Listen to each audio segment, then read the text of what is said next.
क्या दुनिया के सबसे ताकतवर देश अमेरिका को ईरान से डर लगने लगा है?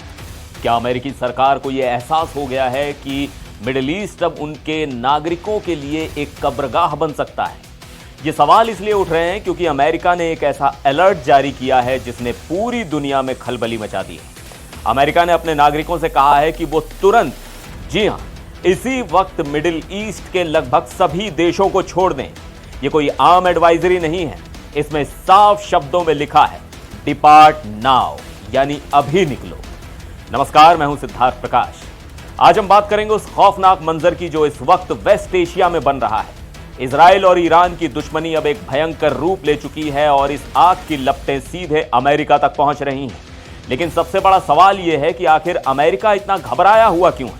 चलिए इस पूरे मामले को तफसील से समझते हैं। अमेरिकी विदेश विभाग यानी स्टेट डिपार्टमेंट ने सोशल मीडिया प्लेटफॉर्म एक्स पर एक बेहद अर्जेंट और असामान्य अलर्ट जारी किया है।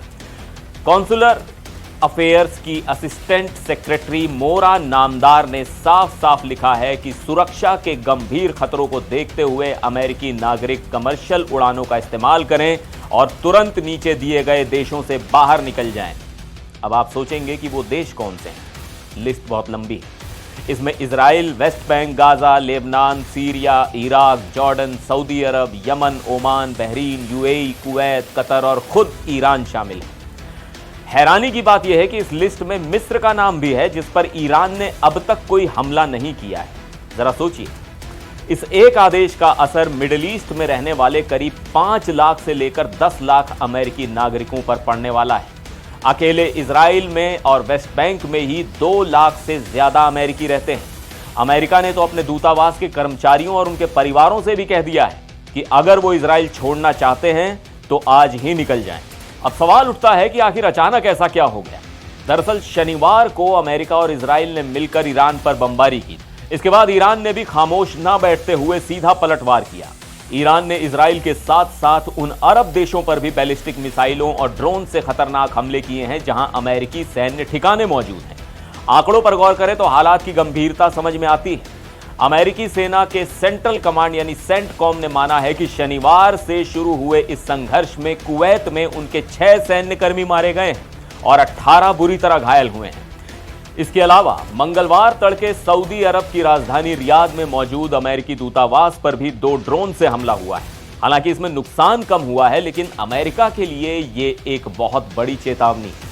अमेरिका के विदेश मंत्री मार्को रूबियो ने साफ कर दिया है कि ईरान पर अभी और भी भयानक हमले होने वाले हैं। उनका कहना है कि अमेरिकी सेना की तरफ से सबसे कड़े प्रहार अभी बाकी हैं। वहीं राष्ट्रपति ट्रंप और इजराइल के प्रधानमंत्री बेंजामिन नेतन्याहू की मंशा बिल्कुल साफ है।